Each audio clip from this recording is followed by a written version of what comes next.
Halo teman-teman semuanya, saya Ispiana, NIM J4101800076 dari Program Studi Kesehatan Masyarakat Fakultas Ilmu Kesehatan Universitas Muhammadiyah Surakarta.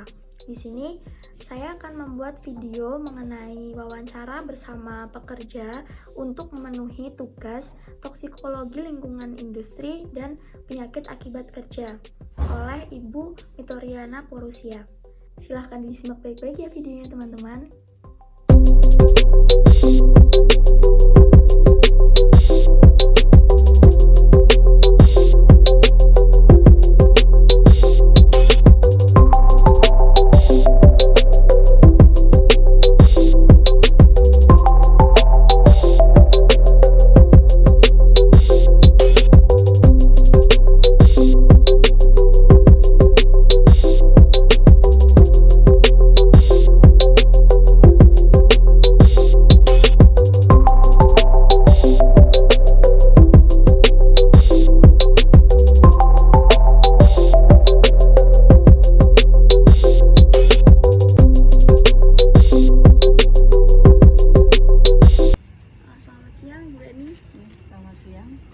Sini sebelumnya Ibu bersedia diwawancara untuk memenuhi tugas toksikologi dan penyakit akibat kerja, dan ini nanti videonya akan diunggah ke YouTube. Apakah Ibu bersedia? Bersedia.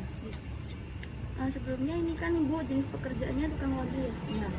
Kira-kira di dalam proses pekerjaan ini ada bahan kimia yang digunakan di deterjen? Iya kayak gini Mbak, ini parfum ada alkoholnya. Ya. Terus tapi sabun kan saya nggak tahu campurannya Mbak. Iya. Kan saya belinya nggak jadi kayak gini. Terus kenapa aja ini sama sabun aja kan yang dipakai. Bahannya itu berarti kan kalau parfum buat Ini kayak ini campurannya cuma bibit sama alkohol aja, kayak parfum. kalau kontaknya itu berarti waktu deterjen kontaknya itu sama bahan kimia. Iya, langsung di ini kan apa Mbak, masuk cucian terus saya nuangin sabunnya ke sininya langsungnya ke sini, buang sini.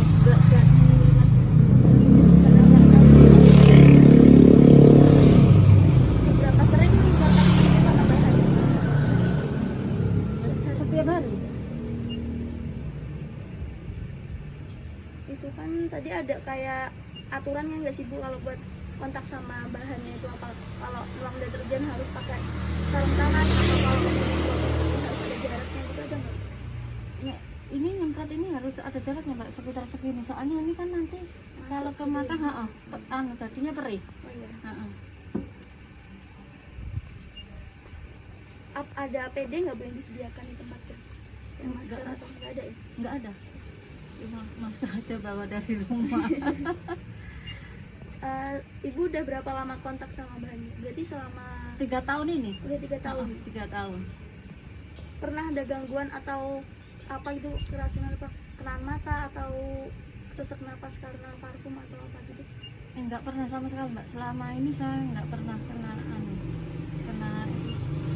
ini nggak pernah sama sekali. Sabun juga enggak.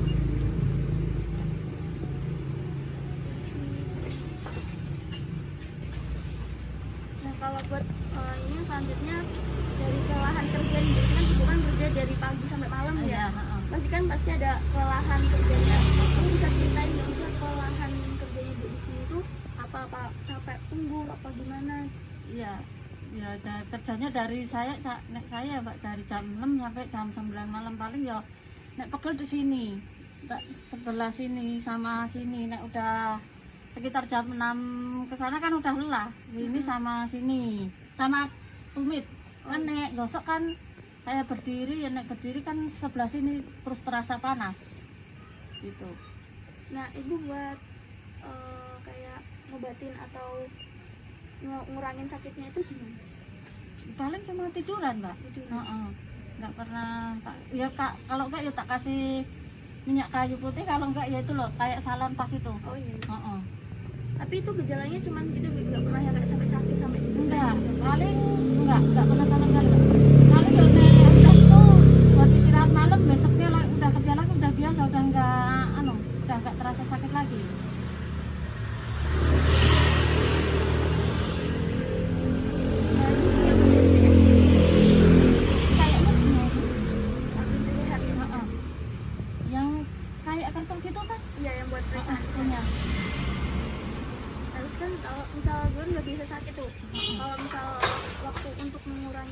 parah yang gitu ibu ada kayak istirahat kerjanya atau enggak gitu?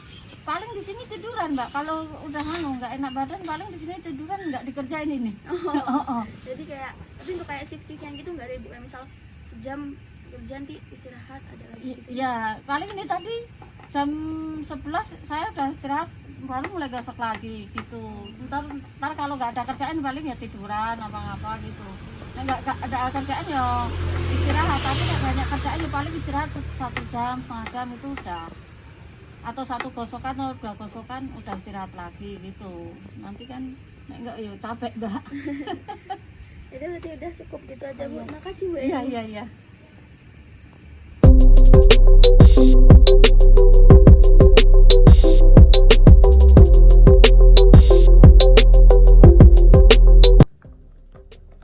Terkait wawancara yang sudah saya lakukan, di sini saya akan menganalisis bagaimana Bu Eni berkontak dengan bahan tersebut. Bahan yang digunakan oleh Bu Eni yaitu deterjen atau natrium dodesil sulfat, yaitu bahan yang digunakan Bu Eni untuk melakukan proses pelaundryannya. Namun di sini Bu Eni belum pernah merasakan atau belum pernah terkena gangguan akibat bahan tersebut, karena Bu Eni kontak dengan deterjen ini pun tidak secara langsung, yaitu dengan cara menuangkan langsung deterjen ke dalam mesin pencucian. Nah, tetapi walaupun Bu Eni belum pernah merasakan gangguan, hal ini tetap harus diantisipasi karena deterjen merupakan bahan kimia yang pastinya memiliki bahaya, yaitu bahaya yang dapat ditimbulkan diantaranya dapat jika terkena kulit akan mengakibatkan alergi atau gatal-gatal, jika masuk ke dalam mata akan berakibat perih, jika masuk ke dalam mulut akan keracunan, dan jika masuk ke dalam pernafasan akan terjadi gangguan pernafasan. Oleh karena itu pekerjaan ini harus tetap dilakukan secara hati-hati.